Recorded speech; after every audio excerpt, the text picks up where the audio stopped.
আজ আমরা কথা বলবো আধুনিক সেলফ ইমপ্রুভমেন্ট জগতের সবচেয়ে জনপ্রিয় এবং প্র্যাকটিক্যাল বইগুলোর একটি নিয়ে অ্যাটমিক হ্যাবিটস, লেখক জেমস ক্লিয়ার।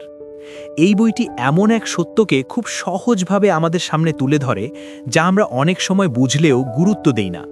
আর সেই সত্যটি হলো ছোট ছোট অভ্যাসই একসময় বড় পরিবর্তন তৈরি করে। আমরা অনেকেই জীবনে বড় কিছু চাই, ভালো রেজাল্ট চাই, ভালো শরীর চাই, ভালো ক্যারিয়ার চাই, ডিসিপ্লিন চাই, শান্ত জীবন চাই, আত্মবিশ্বাস চাই। কিন্তু বেশিরভাগ সময় আমরা শুধু গোলের দিকে তাকিয়ে থাকি। আমরা ভাবি একদিন বড় কিছু করব, একদিন জীবন পুরো পাল্টে ফেলব, একদিন থেকে সব কিছু পারফেক্ট হবে। কিন্তু জেমস ক্লিয়ার বলেন, জীবন বদলায় একদিনের বড় সিদ্ধান্তে না, বরং প্রতিদিনের ছোট ছোট রিপিটেড অ্যাকশনে। এই বইয়ের মূল বার্তা হলো, তুমি আজ যা বারবার করছো, ধীরে ধীরে তুমি তাই হয়ে উঠছো। আর অ্যাটমিক শব্দটি এখানে খুব সুন্দরভাবে ব্যবহার করা হয়েছে। এর মানে ছোট, খুব ছোট, কিন্তু পাওয়ারফুল। অর্থাৎ ছোট অভ্যাস হয়তো প্রথমে তেমন কিছু মনে হয় না, কিন্তু সময়ের সঙ্গে এগুলো অসাধারণ প্রভাব ফেলতে পারে। ছোট ইমপ্রুভমেন্ট কেন এত গুরুত্বপূর্ণ? জেমস ক্লিয়ার বইয়ের শুরুতেই বলেন, যদি তুমি প্রতিদিন মাত্র 1% বেটার হও, তাহলে দীর্ঘ সময় তার প্রভাব হিউজ হতে পারে। আবার যদি প্রতিদিন 1% ওয়ার্স হও, তাহলেও ধীরে ধীরে বড় ক্ষতি হতে পারে। এই কনসেপ্টটা খুব পাওয়ারফুল, কারণ এটা আমাদের আউটকামের বদলে প্রসেসে ফোকাস করতে শেখায়। অনেকেই ভাবে, আজ একদিন এক্সারসাইজ করে কি হবে, আজ 10 পৃষ্ঠা পড়লে কি হবে, আজ 15 মিনিট আগে উঠলে কি হবে, আজ একটা জাঙ্ক ফুড স্কিপ করলে কি হবে।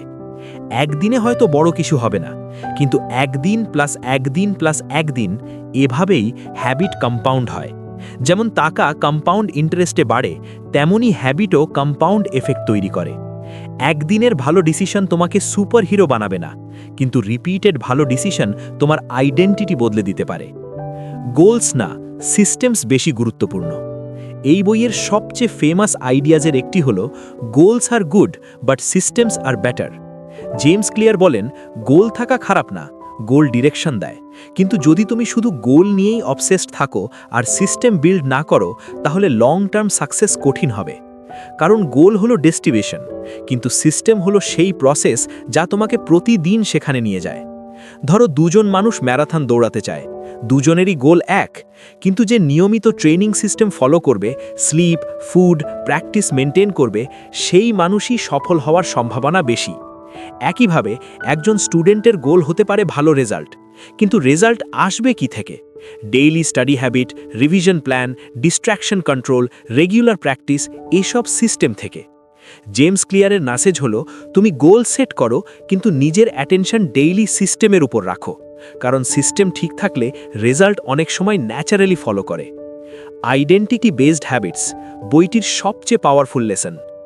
এখন আসি বইটির সবচেয়ে গভীর শিক্ষা একটিতে। জেমস ক্লিয়ার বলেন, হ্যাবিট চেঞ্জের সবচেয়ে এফেক্টিভ উপায় হলো আইডেন্টিটি বেসড হ্যাবিটস। আমরা সাধারণত হ্যাবিট চেঞ্জ করতে গিয়ে আউটকাম বেসড চিন্তা করি, যেমন আমি ওয়েট কমাতে চাই, আমি বেশি পড়তে চাই, আমি ডিসিপ্লিনড হতে চাই, আমি স্মোকিং ছাড়তে চাই। কিন্তু জেমস ক্লিয়ার বলেন, আরও গভীরে যেতে হবে। তোমাকে জিজ্ঞেস করতে হবে, আমি কেমন মানুষ হতে চাই। অর্থাৎ আমি 10 কেজি কমাতে চাই, এর চেয়ে শক্তিশালী হলো আমি এমন একজন মানুষ হতে চাই যে নিজের শরীরের যত্ন নেয়। আমি বই পড়তে চাই, এর চেয়ে শক্তিশালী হলো আমি একজন রিডার হতে চাই। আমি লেখালেখি করতে চাই, এর চেয়ে শক্তিশালী হলো আমি একজন রাইটার হতে চাই। কারণ বিহেভিয়ার রিপিটেড হতে হতে আইডেন্টিটি তৈরি করে, আর আইডেন্টিটি ক্লিয়ার হলে বিহেভিয়ার মেনটেন করা সহজ হয়। যখন তুমি বলো, আমি ওয়ার্কআউট করছি কারণ আমি হেলদি হতে চাই, তখন সেটা একটা কাজ। কিন্তু যখন বলো, আমি এমন মানুষ যে নিজের হেলথের যত্ন নেয়, তখন সেটা আইডেন্টিটি হয়ে যায়।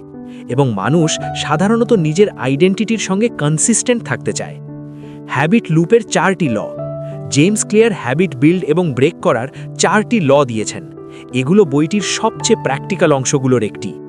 গুড হ্যাবিট তৈরি করতে হবে, make it obvious. Number 2, make it attractive. Number 3, make it easy. Number 4, make it satisfying. আর ব্যাড হ্যাবিট কমাতে চাইলে এই 4টির অপোজিট করতে হবে। Number 1, make it invisible.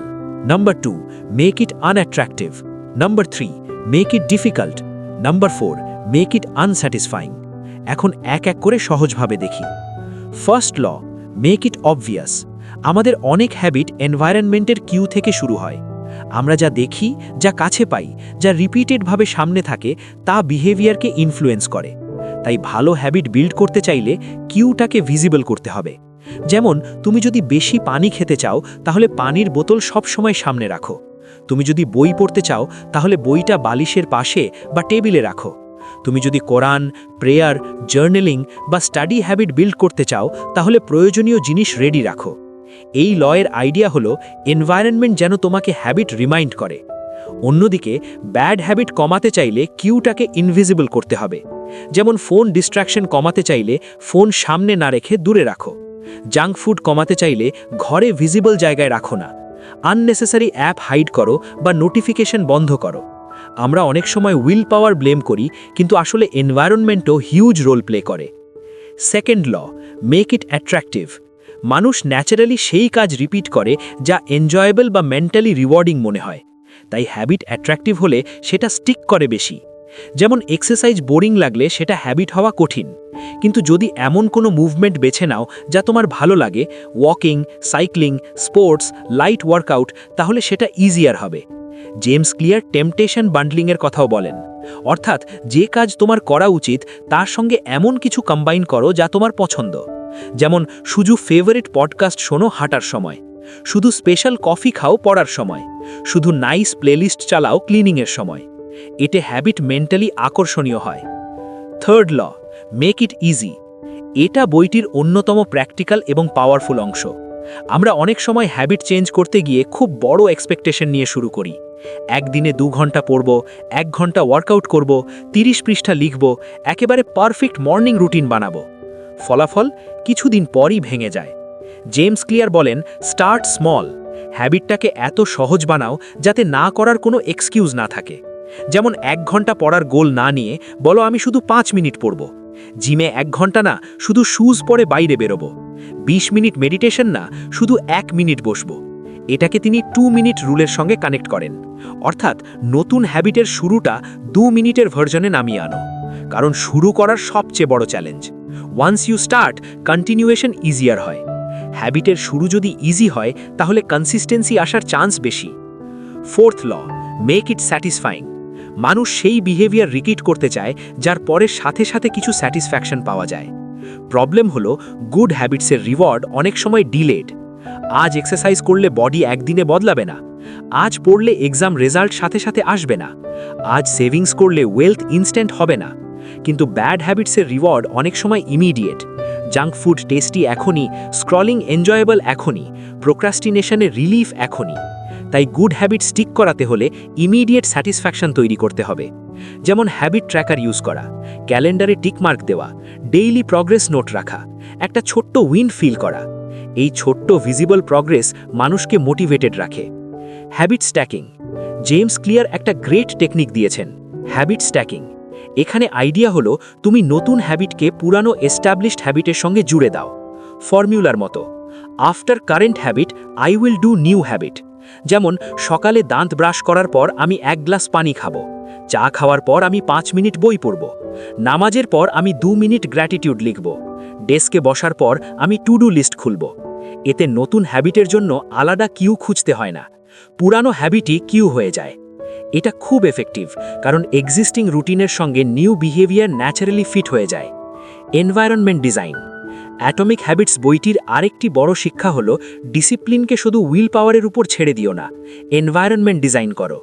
তুমি যদি ভালো অভ্যাস চাও, তাহলে এমন পরিবেশ বানাও যেখানে ভালো চয়েস ইজি। আর যদি খারাপ অভ্যাস কমাতে চাও, তাহলে এমন পরিবেশ বানাও যেখানে ব্যাড চয়েস হার্ড। যেমন স্টাডি টেবিল ক্লিন রাখা, ফোন সাইলেন্ট করা, হেলদি ফুড রেডি রাখা, এক্সারসাইজ ক্লোথস ভিজিবল রাখা, সোশ্যাল মিডিয়া অ্যাপ লক করা, স্লিপের আগে ডিম লাইট রাখা। জেমস ক্লিয়ার বলেন, অনেক সময় মোটিভেটেড মানুষ না, বরং ওয়েল ডিজাইনড এনভায়রনমেন্টই বেটার বিহেভিয়ার তৈরি করে। Plato of latent potential. অনেকেই নতুন হ্যাবিট শুরু করে, কিছুদিন চেষ্টা করে, তারপর ভাবে কিছুই তো হচ্ছে না, ফল পাচ্ছি না, এত এফোর্ট দিয়েও চেঞ্জ দেখছি না। জেমস ক্লিয়ার এই জায়গাটাকে বলেন প্ল্যাটো অফ লেটেন্ট পোটেনশিয়াল। মানে অনেক এফোর্টের রেজাল্ট শুরুতে ভিজিবল হয় না, কিন্তু চেঞ্জ ভিতরে ভিতরে জমতে থাকে।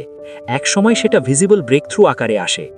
যেমন বরফ 25 ডিগ্রিতে গলছে না, 26-এও না, 27-এও না, 31-এও না, কিন্তু 32-এ গিয়ে হঠাৎ গলতে শুরু করে। তার মানে আগের সব এফার্ট ইউজলেস ছিল না, সেগুলোই ফাইনালি চেঞ্জের পয়েন্টে নিয়ে গেছে। এই লেসন কনসিস্টেন্সির জন্য খুব ইম্পর্ট্যান্ট, কারণ অনেক প্রগ্রেস প্রথমে ইনভিজিবল থাকে। Never miss twice. James clear perfection demand করেন না, বরং তিনি বলেন একদিন মিস হলে সমস্যা না, কিন্তু নেভার মিস টুয়াইস। মানে একদিন ওয়ার্কআউট মিস হলে ঠিক আছে, কিন্তু পরের দিনও মিস করো না। একদিন পড়া না হলে ঠিক আছে, কিন্তু 2 দিন গ্যাপ হতে দিও না। কারণ হ্যাবিট ডিস্ট্রয় হয় একদিনে না, বরং রিপিটেড ব্রেকে। এই কনসেপ্ট খুব হেলদি, কারণ এটা মানুষকে শেম না দিয়ে দ্রুত ফিরে আসতে শেখায়। ট্র্যাকিং আর অ্যাকাউন্টেবিলিটি। হ্যাবিট মেনটেন করতে ট্র্যাকিং ইউজফুল, কারণ যা মেজার করা হয় তা অনেক সময় ইমপ্রুভও হয়। Habit tracker, simple checklist, calendar chain এসব মোটিভেশন বাড়াতে পারে। এছাড়া অ্যাকাউন্টেবিলিটি পার্টনারও হেল্পফুল হতে পারে। যদি কেউ তোমার প্রগ্রেস জানে, তাহলে কনসিস্টেন্সি বাড়ার চান্স থাকে। কিন্তু জেমস ক্লিয়ার এটাও বলেন, tracking important, but doing is more important. অর্থাৎ ট্র্যাকার সুন্দর হলেই হবে না, রিয়েল অ্যাকশন লাগবে। ব্যাড হ্যাবিট কিভাবে ভাঙতে হবে? এখন ব্যাড হ্যাবিট ব্রেকের দিকটা দেখি। জেমস ক্লিয়ারের 4টি লয়ের অপোজিট ইউজ করতে হবে। ব্যাড হ্যাবিট ইনভিজিবল করো, কিউ কমাও, আনঅ্যাট্রাকটিভ করো, নিজেকে রিমাইন্ড করো এর ক্ষতি কি, ডিফিকাল্ট করো, ফ্রিকশন বাড়াও, যেমন app delete, password delay, junk food না কেনা, টিভি আনপ্লাগ করা, আনস্যাটিসফাইং করো, অ্যাকাউন্টেবিলিটি রাখো, কনসিকোয়েন্সেস তৈরি করো। উদাহরণ, সোশ্যাল মিডিয়া কমাতে চাইলে ফোন থেকে app remove, notification off, password অন্যের কাছে, নির্দিষ্ট টাইম ব্লক এসব ইউজ করা যায়। Genetics, talent and habit. বইটি এটাও অ্যাকনলেজ করে যে সবাই একইভাবে শুরু করে না, সবাই এর ন্যাচারাল স্ট্রেংথ এক না। কেউ ন্যাচারালি ফাস্ট লার্নার, কেউ ফিজিক্যালি স্ট্রঙ্গার, কেউ আর্টিস্টিক, কেউ অ্যানালিটিক্যাল। কিন্তু জেমস ক্লিয়ার বলেন, তোমার কাজ হলো এমন হ্যাবিট আর সিস্টেম বানানো যা তোমার নেচারের সঙ্গে ফিট করে। অর্থাৎ তুমি অন্যের স্ট্র্যাটেজি ব্লাইন্ডলি কপি না করে নিজের জন্য সাস্টেনেবল প্যাটার্ন খুঁজে নাও। যে গেমে তোমার স্ট্রেংথ আছে সেখানে কনসিস্টেন্ট হ্যাবিট বিল্ড করলে প্রগ্রেস দ্রুত হতে পারে। Success and the downside of habits. বইটি শুধু হ্যাবিট বিল্ড নিয়ে না, একটি সাটল ওয়ার্নিংও দেয়। যখন কোনো হ্যাবিট খুব অটোমেটিক হয়ে যায়, তখন অনেক সময় মানুষ কেয়ারলেসও হয়ে যেতে পারে। অর্থাৎ হ্যাবিট ইউজফুল, কিন্তু মাঝে মাঝে রিফ্লেকশনও দরকার। আমি কি এখনও সঠিক দিকে যাচ্ছি? আমার সিস্টেম কি কাজ করছে? আমি কি শুধু রুটিন ফলো করছি, নাকি স্মার্টভাবে গ্রো করছি? এই সেলফ রিভিউ খুব ইম্পর্ট্যান্ট। বইটির সবচেয়ে বড় টেকঅ্যাওয়ে, এখন যদি পুরো অ্যাটমিক হ্যাবিটসের এসেন্স খুব সহজভাবে বলি, তাহলে সেটা হলো ছোট ডেলি হ্যাবিটই লং টার্ম জীবন গড়ে। তুমি একদিনের এফর্ট না, তুমি রিপিটেড প্যাটার্নের ফল। তুমি আজ যা করছো, কালও যদি তা করো, পরশুও যদি তা করো, তাহলে সেটাই তোমার ফিউচার শেপ করবে। জেমস ক্লিয়ার আমাদের শেখান, মোটিভেশনের উপর পুরো জীবন দাঁড় করিও না, সিস্টেম বানাও, এনভায়রনমেন্ট ঠিক করো, হ্যাবিট ছোট করো, আইডেন্টিটি বিল্ড করো, আর কনসিস্টেন্সিকে প্রায়োরিটি দাও। উপসংহার, অ্যাটমিক হ্যাবিটস এমন একটি বই যা বড় বড় কথা কম বলে, কিন্তু জীবন বদলানোর জন্য অসাধারণ প্র্যাকটিক্যাল ফ্রেমওয়ার্ক দেয়। এটা আমাদের শেখায়, একদিনে ড্রামাটিক চেঞ্জ না এলেও হতাশ হয়েও না। শুরুটা ছোট করো, প্রতিদিন একটু এগোও, প্রতিদিন নিজের ডিজায়ার্ড আইডেন্টিটির পক্ষে ভোট দাও। আজ 5 মিনিট পড়া হয়তো ছোট, আজ 10 মিনিট হাঁটা ছোট, আজ একটা হেলদি চয়েস ছোট, আজ একটা ডিস্ট্র্যাকশন কমানো ছোট, কিন্তু এগুলোই একদিন বড় ডিফারেন্স তৈরি করবে। কারণ সাকসেস অনেক সময় জায়েন্ট লিপ না, বরং টাইনি রিপিটেড উইনের ফল। তাই জীবন বদলাতে চাইলে নিজেকে ওভারনাইট ট্রান্সফর্ম করার চাপ দিও না, বরং এমন স্মল হ্যাবিট বিল্ড করো যা তুমি tomorrow, next week, next month আর নেক্সট ইয়ারও ক্যারি করতে পারবে। শেষ পর্যন্ত তোমার ফিউচার তোমার ইন্টেনশন দিয়ে না, বরং তোমার ডেইলি হ্যাবিট দিয়েই সবচেয়ে বেশি গড়ে উঠবে। আর অ্যাটমিক হ্যাবিটস ঠিক সেই ডেইলি হ্যাবিটের শক্তিটাই আমাদের চোখে আঙুল দিয়ে দেখিয়ে দেয়।